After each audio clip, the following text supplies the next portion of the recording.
আসসালামু আলাইকুম সুপ্রিয় সুধী, আমরা বর্তমানে অবস্থান করছি বলিহার ইউনিয়নের ফরিদপুর মৌজায়। নওগাঁ সদর উপজেলার একটি ইউনিয়ন, মূলত মান্দা গঙ্গাচড়া এই সমস্ত সয়েল আমাদের এই পললভূমিতে আছে বিদ্যমান। তো আমরা সরাসরি এখানে একটা মিনি পিট খনন করেছি, মাস্টার পিট খনন করেছি এবং এটার প্রোফাইল ডিসক্রিপশন করা হবে। তো আমাদের মাঝে আমাদের এই প্রোফাইল ডিসক্রিপশনের মূল কার্যক্রমটি পরিচালনা করবেন রাজশাহীর মুখ্য বৈজ্ঞানিক কর্মকর্তা ডক্টর নুরুল ইসলাম স্যার। এছাড়া আমাদের মাঝে আছেন চাঁপাইনবাবগঞ্জের বৈজ্ঞানিক কর্মকর্তা ইসাহাক আলী। এছাড়া আছেন নওগাঁ আঞ্চলিক কার্যালয়ের বৈজ্ঞানিক কর্মকর্তা রবিউল ইসলাম রানা এবং আমি মোহাম্মদ নাইমুল হাসান, ঊর্ধ্বতন বৈজ্ঞানিক কর্মকর্তা হেডকোয়ার্টার থেকে এসেছি। আমি এই পর্যায়ে স্যারকে বিনীত অনুরোধ করছি এই মাটিটির প্রোফাইল ডিসক্রিপশন করার জন্য। ধন্যবাদ জনাব নাইমুল হাসান, ঢাকা থেকে আগত আমাদের ঊর্ধ্বতন বৈজ্ঞানিক কর্মকর্তা। এই নওগাঁ সদর উপজেলা যে আপডেটিং কার্যক্রম চলছে তার টিম লিডার হিসেবে তাকে আমরা ধন্যবাদ এবং স্বাগত জানাই, এবং তার টিম যে সদস্যবৃন্দ আছে এবং আমাদের অন্যান্য ভাইয়েরা যারা আছেন তাদেরকে। যে আমরা আজকে এসেছি বলিহার ইউনিয়নের নওগাঁ সদর উপজেলা বলিহার ইউনিয়নের ফরিদপুর মৌজার একটা সয়েল সিরিজ, আমরা এটা একটা সয়েল প্রোফাইল হিসাবে ডিসক্রিপশান করব। সে সয়েল যে সিরিজে সেটা হলো মান্দা সয়েল সিরিজ। আমরা আমাদের যে রিপোর্ট সেই অনুযায়ী আমরা দেখছি নওগাঁ সদর উপজেলায় দুইটা আমাদের ভূপ্রকৃতি রয়েছে, একটা হলো বরেন্দ্র অঞ্চল এবং একটা হলো তিস্তা পললভূমি। আমরা এখন তিস্তা পললভূমি যে সয়েল সিরিজগুলো বেশি পাই, সে মান্দা, গঙ্গাচড়া এবং আরও মালঞ্চি এগুলো আছে। তো আমরা আজকে যে সয়েল প্রোফাইল ডিসক্রিপশন করছি সেটা মান্দা সয়েল সিরিজ, এবং এই মান্দা সয়েল সিরিজটা আমরা কিভাবে বুঝবো এবং কেন এবং ডাব্লিউআরবির সাথে আমরা কিভাবে এটাকে আমরা ইন্টারন্যাশনালি যে আমাদের সয়েলের পরিচিতিটা করব, সেই অনুযায়ী আমরা অল রেফারেন্স বুকের সাথে আমরা এটাকে মিল করে আমরা সেই সয়েলের ক্লাসিফিকেশনও করতেছি। তো আমরা প্রথমেই আমাদের যে সয়েল প্রোফাইল ডিসক্রিপশানের আমরা লেয়ার অনুযায়ী ডিসক্রিপশান করি। সেই লেয়ারগুলো আমরা এখানে AP1G এবং AP2G, BW2G এবং রোমান C1G, রোমান C2G এবং রোমান 3C3। কেন এটা ডিভিশন করলাম? আমাদের 1968 সালে যে রিপোর্ট, RSS রিপোর্ট অনুযায়ী আমরা এটা দেখতেছি এখানে কোনো বি হরাইজন্টাল ছিল না।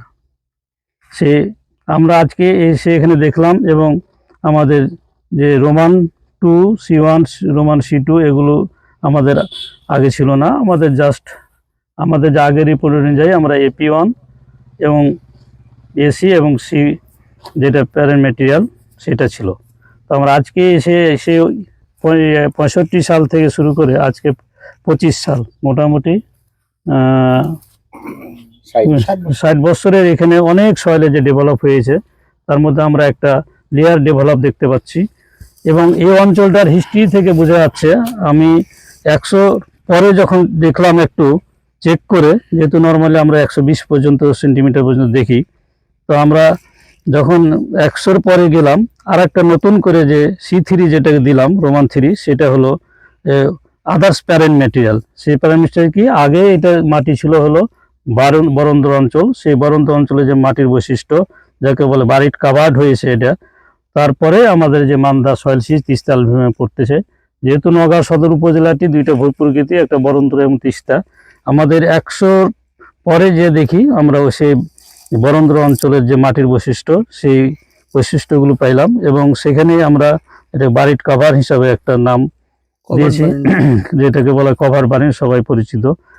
তো আমরা বিভিন্ন বৈশিষ্ট্য, বিশেষ করে ডেপথ এবং কালার, ম্যাট্রিক্স কালার এবং মডেলিং কালার, এসব বিবেচনা করে এই মাটি এবং টেক্সচার বৈশিষ্ট্য ভিত্তি করে আমরা নর্মালি সয়েল সিরিজ দিয়ে থাকি। তো আমরা এখানে যে বৈশিষ্ট্যগুলো পেয়েছি, যেমন প্রথমে ফাইন স্যান্ডিলুম, তারপরে AP2G স্যান্ডিলুম এবং BW2 যেটাকে আমরা বলি সাবসয়েলের, এবং এই সাবসয়েলের যে বৈশিষ্ট্য সেটা হলো সিলডোমে। এবং আমরা রোমান 2C যেটা দেখতেছি অরিজিনালি C, সেটা হলো শুধু বেলে, মানে শুধু বালি, তারপরে এটা বেলে 10। এবং আমরা রোমান 3C-তে যে মাটিটা দেখতেছি সেটা দেখেন, এটা খুবই হার্ড এবং বরেন্দ্রের মতো এটা কালারও ডেভেলপ হয়েছে, রেডিশ ব্রাউন কালার।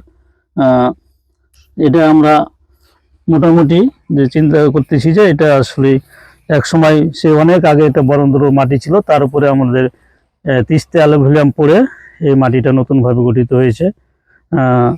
সেই জন্য আমাদের এসব বৈশিষ্ট্য বিবেচনা করে এবং আমাদের যারা এক্সপার্ট আছেন এই বিষয়ে, সিনিয়র স্যাররা আছেন, বিশেষ করে আবহাওয়া মঞ্জুর হক স্যার এবং অন্যান্য যে স্যাররা আছেন, তাদের সাথে আমাদের যে কনসালটেশন, সেই কনসালটেশন করে এই অপিনিয়ন নিয়ে আমরা এই নতুন যে আমরা একটা সয়েল ক্লাসিফিকেশন করতেছি, সেই সয়েল ক্লাসিফিকেশনে আমাদের এটা আমরা নাম দিতে পারি লুমিক ফ্লোবিক ক্যাম্বিসল।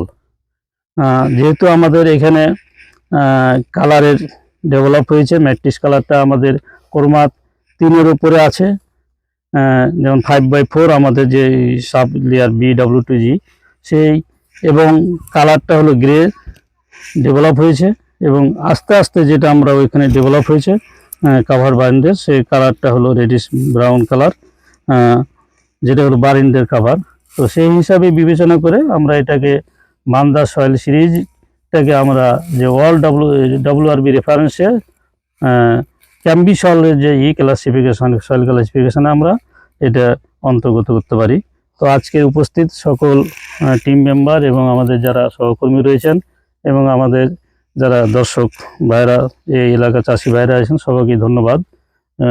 আমাদের এই মাঠ পর্যায়ের কাজ আমরা সাধারণত গবেষণা করে থাকি, এগুলো আমাদের রিপোর্ট, এবং কৃষকের জন্য আমরা কাজ করে থাকি মৃত্তিকা সম্পাদনে, নিশ্চয় বিশেষ করে ফসল উৎপাদনে সার ব্যবহারে কতটুকু সার লাগবে আমরা সুষম সার ব্যবহারটাও করে থাকি, এবং এর সাথে সাথে আমরা মাটির হিস্ট্রি নিয়ে গবেষণা করি, যে মাটি কিভাবে তৈরি হলো, মাটিটা কিভাবে ব্যবহার করবেন, সেই হিসাবে আমরা বিভিন্ন প্রশিক্ষণও দিয়ে থাকি।